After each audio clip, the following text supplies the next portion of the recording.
ku soo dhawaada qaybta 12aad ee taxanaha buugga Futuuxul Alxabash ee mahadhareebka sooyaalka taariikheed ee qarnigii 16aad geeska Afrika qarnigii Imaam Axmed Gurey. qaybtii hore waxa ay noo maraysay oo ay noo joogsay iyadoo Imaam Axmed Gurey uu garbaduub u xiray labada nin si ay ciidanka u soo tusaan goobta uu joogo Tagle Haymaanood. haddaba halkaas ayaan ka sii wadaynaa.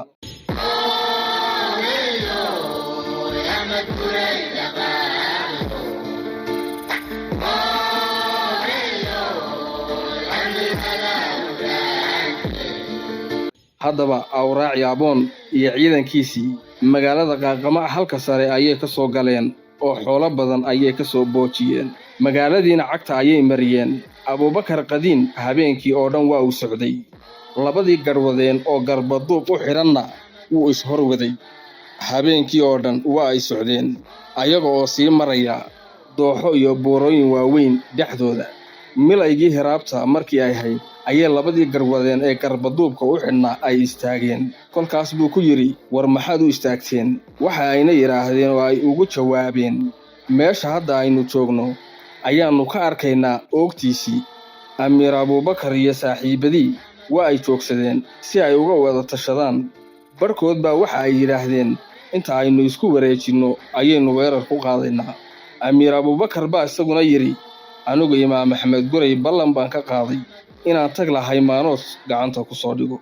haddaba haddii aynu weerar ku qaadno waxaan ka cabsi qabaa inuu gacanteenna ka siibto. maxaa yeelay waxa aniga ila quman inaan iska sugno ilaa inta aan ka waabariisanayno.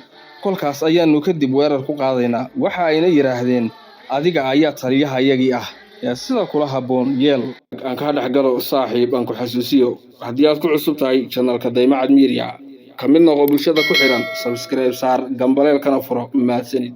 kadib fardihii bay ka degeen oo way fadhiisteen. amiir Abuubakar Qadiin baa ciidankiisii ku yidhi, akhriya suuratu Yaasiin oo Ilaahay noo barya. Tagle Haymaanood isagu wax war ah kama qabin. habeenkii oo dhanna khamri buu iska cabbayey.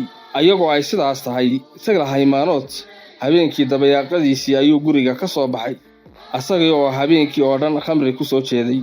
ayuu dhankuu Imaam Axmed Gurey soo marayay uu ka arkay ka ah, waayo guryo ayaa ku yaalay jidka ay soo marayeen ee ay dabka qabadsiiyeen muslimiintu.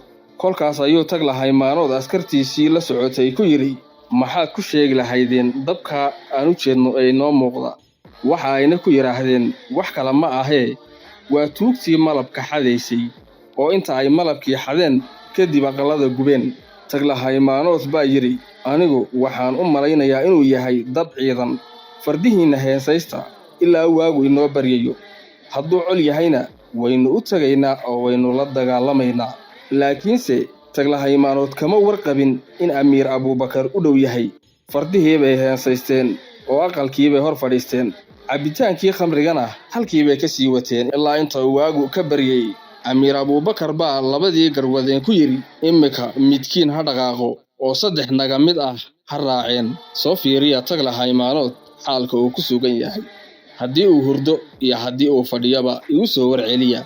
ninkan kale ee saaxiibka ahse wuu sii garbaduubnaanayaa. haddaadna khaa'imayso saaxiibka waan dilaynaa, ilaahayna guusha ayuuna siin doonaa. garwadeenkii oo ay la socdaan 3 nin ayaa socday isaga oo isqarinaya. aqalkii Tagle Haymaanood ayay gaareen oo fardihii ku heesaysnaa daaradda aqalka dhexdiisa ayay arkeen. garwadeenkii iyo raggii la socday ayaa ku soo noqday amiir Abuubakar una sheegay warka ay xaaladdu siday ahayd. muslimiintu ayagoo Ilaahay ka rajaynaya guul ayay faatixada akhristeen.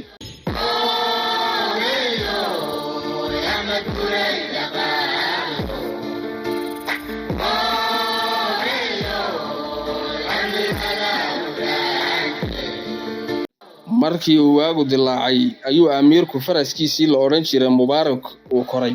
heensihii iyo qalabkiibuu duldhigay, warankiisiina waa uu qaatay. 30 fardoolayda ahaa ee caanka ku ahaa fardafuulka dagaalka iyo geesinimada ayuu ka haystay. kadib fardihiiba isbarbargeliyeen oo garbaha ayay isa saareen ayagoo aad moodo dhismo la raseeyey. kolkii ay dhowaadeen ayay warmihii taageen oo ay jarihii fardaha u dabciyeen. yeedhaa dagaal ku yeedhay ee kolkaas ayuu Taglahaymaanood soo baxay oo uu faraskiisii fuulay. Saaxiibadiina fardaha ayay ku boobeen. Darbigii aqalka ayay dhex joogsadeen. Muslimiintuna waa ku soo dhawaadeen oo waxa ay arkeen in dayrka ay ku dhex jiraan uu leeyahay kadin qura oo laga galo. Kadinkiina waxaa dhex joogsaday Taglahaymaanood iyo ciidankiisii. Kolkii ay arrini halkaa joogto ayuu Amiir Abuubakar weerar ku eekeeyay Taglahaymaanood. Albaabkii buu ku xiray. Amiir Abuubakarna meel uu faraskii darbiga ka geliyo ayuu waayay. Taglahaymaanood seef ayuu gacanta ku haystay. Amiir Abuubakarna waran ayuu gacanta ku haystay. Warankii iyo seeftii bay isweydaarsadeen laakiin way ismari waayeen. Ciidankii Nasaaradu darbiga ayay ku dhex jireen.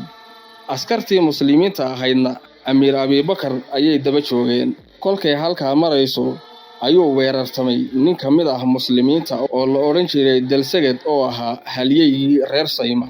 Darbiga ayuu daba wareegay. Meel bannaanse waa uu ka waayay.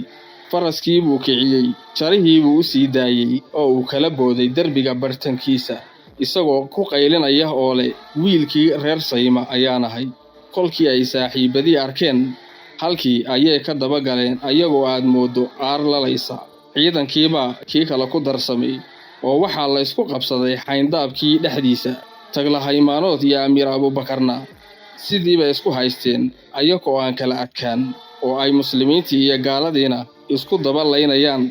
Askartii Taglahaymaanood waa ay jabeen. Kolkii uu Taglahaymaanood arkay saaxiibadii oo jabay ayuu walam ka soo siiyey madaxa faraskiisii isagoo ku qaylinaya saaxiibadii oo leh war xagee baad u yaacaysaan.